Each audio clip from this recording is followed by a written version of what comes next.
आना जाना लागल रहता। दिल पर हाथ धके देखो ई का कहता।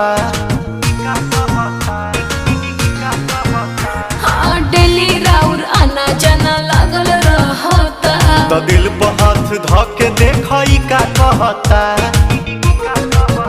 कहाँ थे रात भर सब मुझे है खबर, कौन है जो ये जादू चला रही है। तुमसा कोई प्यारा कोई मासूम नहीं है, तुम जान हो मेरी तुझे मालूम नहीं है। तुमसा कोई प्यारा कोई मासूम नहीं है, तुम जान हो मेरी तुझे मालूम